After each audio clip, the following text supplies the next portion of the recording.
ಹೊಸ ವರ್ಷದ ಮೊದಲ ವಾರವೇ ಭಾರತೀಯ ರೈಲ್ವೆ ಇಲಾಖೆ ಹೊಸ ನಿಯಮವನ್ನ ಜಾರಿಗೊಳಿಸಿದೆ. ಆನ್ಲೈನ್ ಬುಕಿಂಗ್ ಅಥವಾ ಇತರ ಆಪ್ಗಳ ಮೂಲಕ ಟಿಕೆಟ್ ಬುಕ್ ಮಾಡೋರಿಗೆ ಈ ನಿಯಮ ಅನ್ವಯ ಆಗುತ್ತೆ. ಐಆರ್ಸಿಟಿಸಿ ವೆಬ್ಸೈಟ್ ಅಥವಾ ಇತರ ಆಪ್ಗಳಲ್ಲಿ ಟಿಕೆಟ್ ಬುಕಿಂಗ್ ಮಾಡಬೇಕಾದ್ರೆ ಆಧಾರ್ ಲಿಂಕ್ ಮಾಡಿರಲೇಬೇಕು.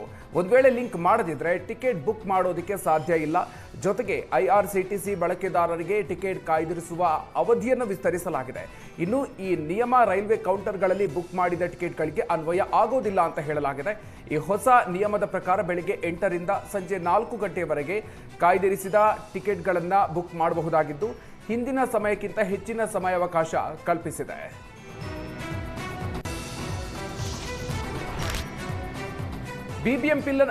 ಬಿಬಿಎಂಪಿಯಲ್ಲಿನ ಹಳೆ ಹಗರಣ ಸಂಬಂಧ ಗ್ರೇಟರ್ ಬೆಂಗಳೂರು ಪ್ರಾಧಿಕಾರದ 73 ಇಂಜಿನಿಯರ್ಗಳನ್ನು ಲೋಕಾಯುಕ್ತ ಅಧಿಕಾರಿಗಳು ತನಿಖೆ ನಡೆಸೋದಕ್ಕೆ ಮುಂದಾಗಿದ್ದಾರೆ. ಈ ಸಂಬಂಧ ನಗರಾಭಿವೃದ್ಧಿ ಇಲಾಖೆಗೆ ಪತ್ರವನ್ನು ಬರೆದು ಅನುಮತಿಯನ್ನು ಕೋರಿದ್ದಾರೆ.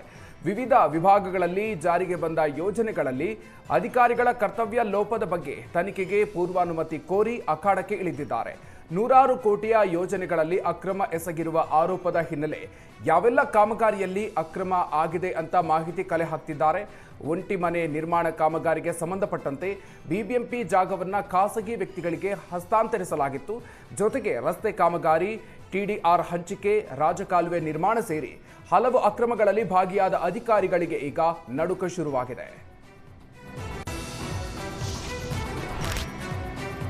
ಸುಳ್ಯ ಬಿಜೆಪಿ ಶಾಸಕಿ ವಿರುದ್ಧ ಫೇಸ್ಬುಕ್ನಲ್ಲಿ ಅವಹೇಳನಕಾರಿ ಪೋಸ್ಟ್ ಮಾಡಲಾಗಿದೆ. ಶಾಸಕಿ ಭಗೀರಥಿ ಮುರಳಿಯರಿಗೆ ಶ್ರದ್ಧಾಂಜಲಿ ಅಂತ ಯುವಕನೊಬ್ಬ ಪೋಸ್ಟ್ ಮಾಡಿದ್ದ ಬಿಲ್ಲವ ಸಂದೇಶ್ ಎಂಬ ಫೇಸ್ಬುಕ್ ಖಾತೆಯಿಂದ ಈ ಪೋಸ್ಟ್ ಮಾಡಲಾಗಿದೆ. ದಲಿತ ಸಮುದಾಯದ ಶಾಸಕಿ ಭಾಗೀರಥಿ ಮುರಳಿಯ ಅವರು ಶೋಷಣೆಗೊಳಗಾದ ದಲಿತ ಸಮುದಾಯದ ಪರ ನಿಲ್ಲದೆ ಇಂದು ಎಲ್ಲರನ್ನು ಅಗಲಿ ತೆರಳಿದ್ದಾರೆ ಅಂತ ಅದರಲ್ಲಿ ಬರ್ಕೊಂಡು ಶ್ರದ್ಧಾಂಜಲಿ ಸಲ್ಲಿಸಿದ್ದ ಈ ಪೋಸ್ಟ್ ವೈರಲ್ ಬೆನ್ನಲ್ಲೇ ಬಿಜೆಪಿ ಕಾರ್ಯಕರ್ತರು ಆಕ್ರೋಶವನ್ನು ವ್ಯಕ್ತಪಡಿಸಿದ್ದಾರೆ. ಪೋಸ್ಟ್ ಹಾಕಿರೋ ಸಂದೇಶ್ ಎಂಬಾತನನ್ನ ಬಂಧಿಸಿ ಕ್ರಮ ಕೈಗೊಳ್ಳುವಂತೆ ಆಗ್ರಹಿಸಿದ್ದಾರೆ. ಇನ್ಸ್ಟಾಗ್ರಾಂನಲ್ಲಿ ಯುವತಿಯೊಬ್ಬಳಿಗೆ ಶಾಸಕ ಸಿಕೆ ರಾಮಮೂರ್ತಿ ಮೆಸೇಜ್ ಮಾಡಿದ್ದಾರೆ ಅಂತ ಆರೋಪಿಸಲಾಗಿದೆ. ಶಾಸಕರು ಮೆಸೇಜ್ ಮಾಡಿದ ಬಗ್ಗೆ ಸ್ಟೇಟಸ್ ಹಾಕೊಂಡಿದ್ದ ಯುವತಿ ಅನುಷ್ಕಾ ಸೋಷಿಯಲ್ ಮೀಡಿಯಾದಲ್ಲಿ ಟ್ರೋಲ್ ಆಗ್ತಾ ಇದ್ದಂತೆ ಬಿಜೆಪಿ ಶಾಸಕ ಸಿಕೆ ರಾಮಮೂರ್ತಿ ಸೈಬರ್ ಪೊಲೀಸರಿಗೆ ದೂರನ್ನು ನೀಡೋದಕ್ಕೆ ಮುಂದಾಗಿದ್ದಾರೆ. ನಾನು ಯಾವುದೇ ಮೆಸೇಜ್ ಮಾಡಿಲ್ಲ, ನನ್ನ ಖಾತೆ ಹ್ಯಾಕ್ ಆಗಿದೆ ಅಂತ ಶಾಸಕ ಸಿಕೆ ರಾಮಮೂರ್ತಿ ಸ್ಪಷ್ಟನೆ ಕೊಟ್ಟಿದ್ದಾರೆ. ಅಲ್ಲದೆ ನನ್ನ ಮಾನಹಾನಿ ಮಾಡೋದಕ್ಕೆ ವಿನಾಕಾರಣ ಆರೋಪವನ್ನು ಮಾಡಲಾಗ್ತಾ ಇದೆ. ಮಾನಹಾನಿ ಮಾಡುವ ಸಲುವಾಗಿ ಅಕೌಂಟ್ ಹ್ಯಾಕ್ ಮಾಡಲಾಗಿದೆ ಅಂತ ಆಕ್ರೋಶವನ್ನು ವ್ಯಕ್ತಪಡಿಸಿದ್ದಾರೆ. ನನಗೆ ಇದ್ರ ಬಗ್ಗೆ ಮಾಹಿತಿನೇ ಇಲ್ಲ. ಮಾಹಿತಿ ಗೊತ್ತಾದಾಗ ಮಾಹಿತಿ ಫಸ್ಟು ಲೀಕ್ ಮಾಡಿದ್ಯಾರು? ಇಲ್ಲಿನ ಕಾಂಗ್ರೆಸ್ ಸೋಷಿಯಲ್ ಮೀಡಿಯಾದವ್ರು ಮಾಡಿದ್ದಾರೆ.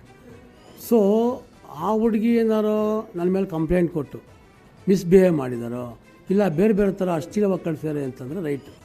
ಯಾರೋ ಗುಡ್ ಮಾರ್ನಿಂಗ್ ಗುಡ್ ಈವ್ನಿಂಗ್ ಕಳಿಸಿದ್ದಾರೆ ಅಂತ ಈ ಸಣ್ಣ ಪ್ರಮಾಣದಲ್ಲಿ ಈ ಥರ ಮಾಡೋವಂಥದ್ದು ಅದು ಅವರ ನೈತಿಕತೆ ಇಲ್ಲ. ಅವರಿಗೆ ಒಂದು 3 ತಿಂಗಳಲ್ಲಿ 4 ತಿಂಗಳಲ್ಲಿ ಒಂದು ಫೇಸ್ಬುಕ್ಕಲ್ಲಿ ಫೇಕ್ ಆಗುತ್ತೆ. 2 ಸಲ ಫೇಸ್ಬುಕ್ ಫೇಕ್ ಆಗಿದೆ.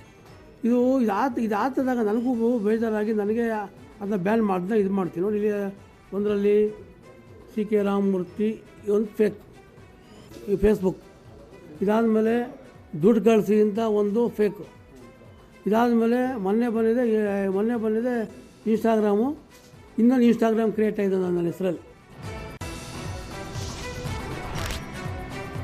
ಬೆಂಗಳೂರಿನ ಕೋಗಿಲು ಬಡಾವಣೆಯಲ್ಲಿ ಅಕ್ರಮ ಮನೆಗಳ ತೆರವು ಪ್ರಕರಣದಲ್ಲಿ ಪುನರ್ವಸತಿ ಪರಿಹಾರ ಕೋರಿ ಹೈಕೋರ್ಟ್ಗೆ ಪಿಐಎಲ್ ಸಲ್ಲಿಸಲಾಗಿದೆ.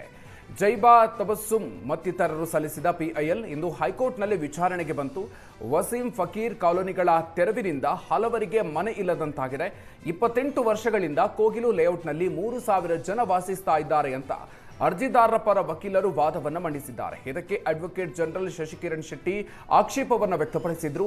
28 ವರ್ಷಗಳಿಂದ ವಾಸಿಸ್ತಾ ಇದ್ದಾರೆ ಅನ್ನೋದು ಸುಳ್ಳು, ಆಕ್ಷೇಪಣೆ ಸಲ್ಲಿಸಲು 1 ವಾರ ಕಾಲಾವಕಾಶ ನೀಡಿ ಅಂತ ಮನವಿಯನ್ನು ಮಾಡಿದ್ರು. ಹೀಗಾಗಿ ಕೋರ್ಟ್ ಜನವರಿ 22ಕ್ಕೆ ಹೈಕೋರ್ಟ್ ವಿಚಾರಣೆಯನ್ನು ಮುಂದೂಡಿದೆ.